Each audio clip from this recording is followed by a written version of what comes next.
I now give the floor to Ms. Bintou Keita.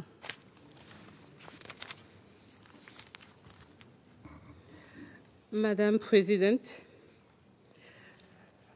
Mesdames et Messieurs les membres du Conseil de sécurité, permettez-moi tout d'abord de vous adresser mes remerciements pour cette opportunité de présenter le rapport du secrétaire général sur la situation en République démocratique du Congo. Je salue également la présence du vice-premier ministre, ministre des Affaires étrangères et de la francophonie de la République démocratique du Congo, du représentant permanent du Rwanda et de Madame Annie Modi, directrice exécutive et cofondatrice de Afia Man. Depuis ma dernière intervention, l'insécurité continue de gangréner l'Est de la République démocratique du Congo.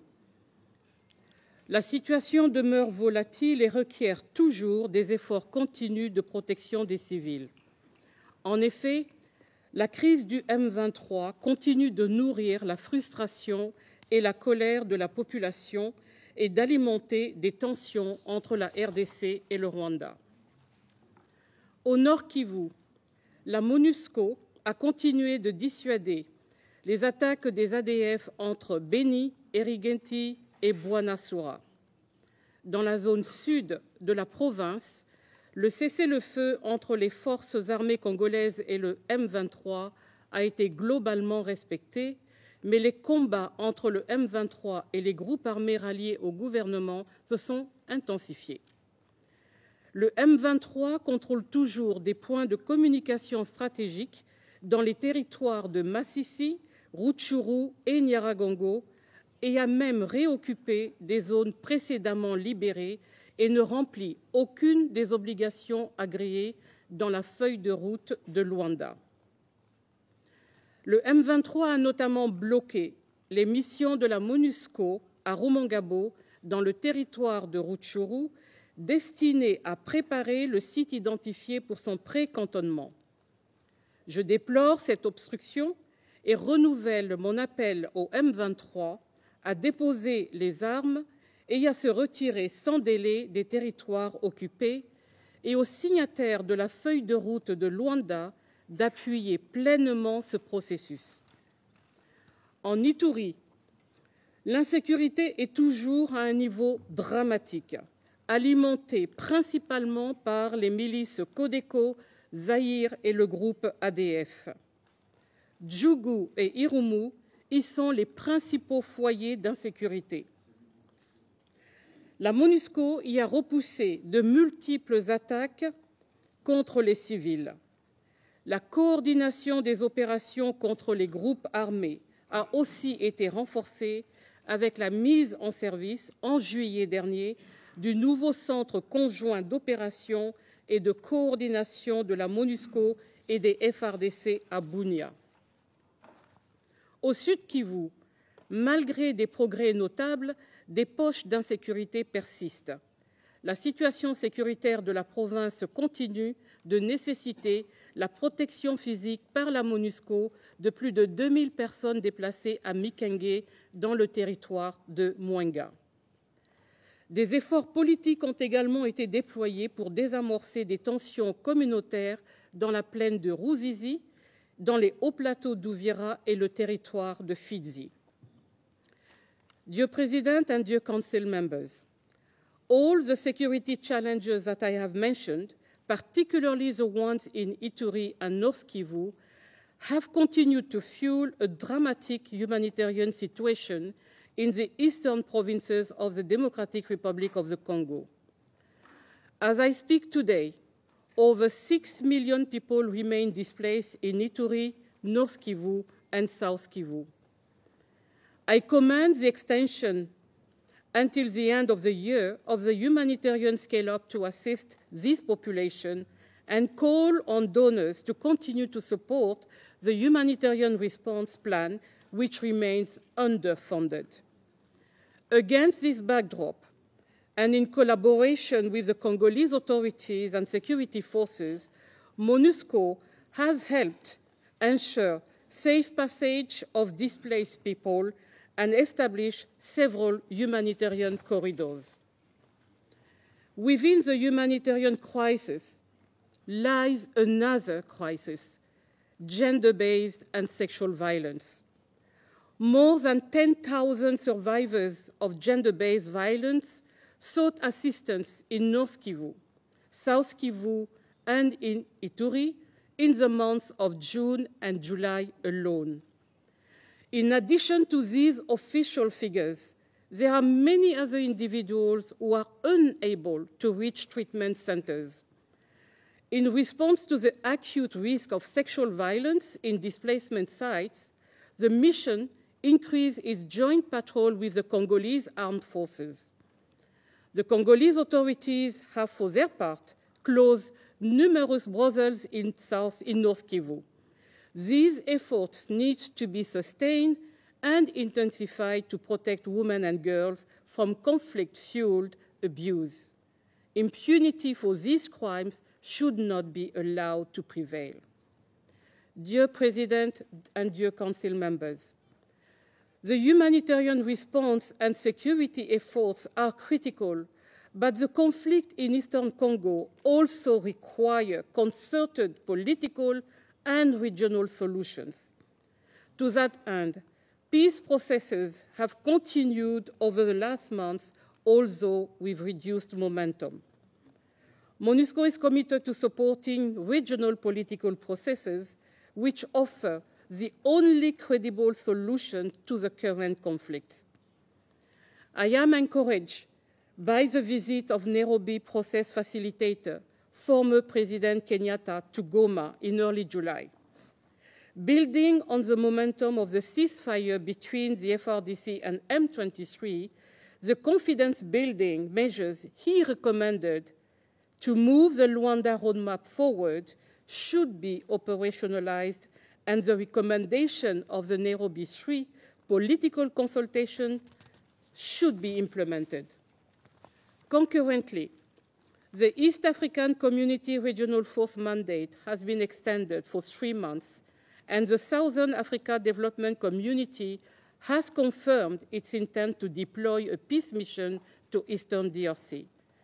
Regional organizations remain mobilized to address the enduring conflict in Eastern Congo.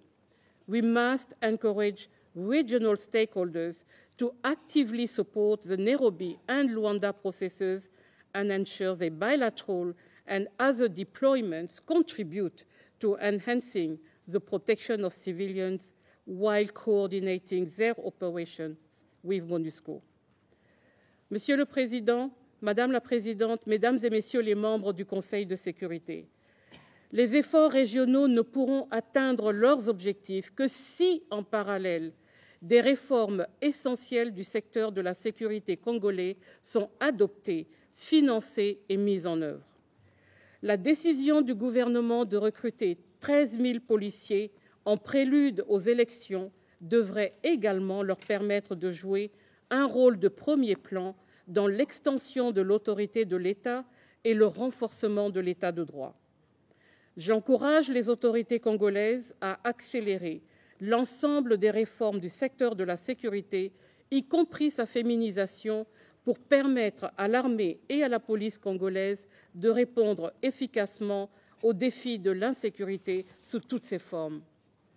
De la même manière, la mise en œuvre du programme de désarmement, démobilisation, relèvement communautaire et stabilisation est une condition essentielle de la stabilisation. 3 plans opérationnels du PDDRCS ont été adoptés pour l'Ituri, le Nord Kivu et le Sud Kivu. Il s'agit d'une étape importante pour mobiliser les moyens opérationnels et financiers nécessaires à sa réalisation. J'encourage également le gouvernement à garantir que le PDDRCS reste un programme attractif visant à encourager les combattants à déposer les armes.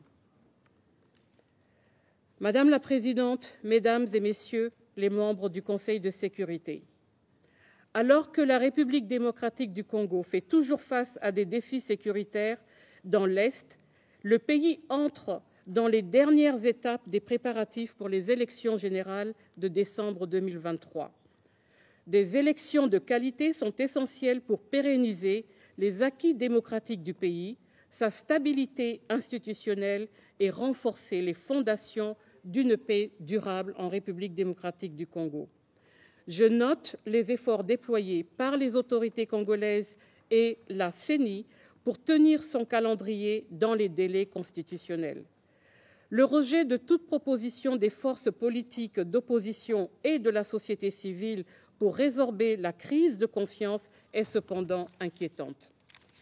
Dans ce contexte, il est également important pour le gouvernement de s'assurer que l'espace démocratique soit protégé, que la liberté d'expression et la liberté de la presse soient garanties et que les droits de l'homme soient respectés.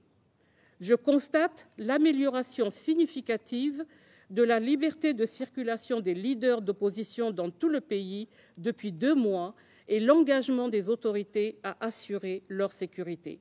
Cette posture doit être maintenue sur toute la durée du processus. À cet égard, j'encourage tous les partis politiques à lutter sans concession contre les discours de haine et de discrimination en leur sein.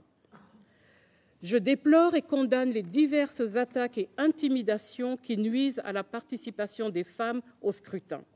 Dans ce contexte, je salue le courage des femmes candidates, mais regrette que leur candidature ne soit en augmentation que de 6% par rapport aux législatives de 2018, soit un total de 17% des candidatures cette année contre 11% en 2018. Les autorités congolaises, la CENI, la MONUSCO et des agences de l'ONU, soutenues par différents partenaires, ont contribué à sensibiliser et encourager ces candidatures féminines.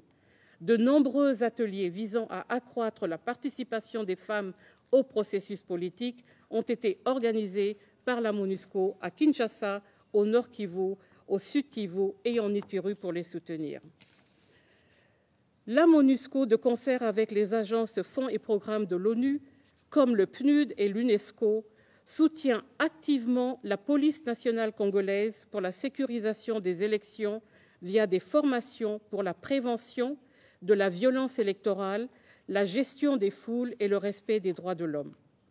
Nous encourageons les autorités congolaises à opérationnaliser urgemment les cadres institutionnels qui permettront une gestion efficace et responsable de l'ordre public pendant la période électorale.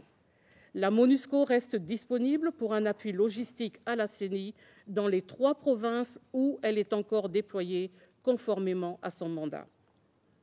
Dear President, dear Council members, I wish to underscore the importance of a conducive environment for the effective implementation of MONUSCO's mandate and its responsible withdrawal from the Democratic Republic of Congo. Regrettably, the mission continues to be targeted by mis- and disinformation, as well as threats and attacks. I deplore the killing of civilians by national security forces on 30th of August in Goma.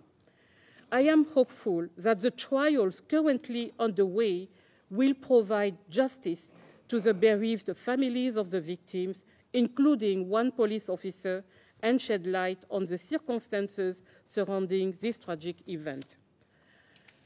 As Council members are aware, MONUSCO's progressive departure from the DRC has been underway for some time.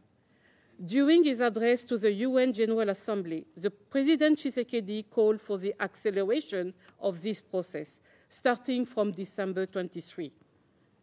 With this request in mind, I call on the Council to express itself clearly on the recommendation set out in the 2nd August report of the Secretary General on the future of MONUSCO.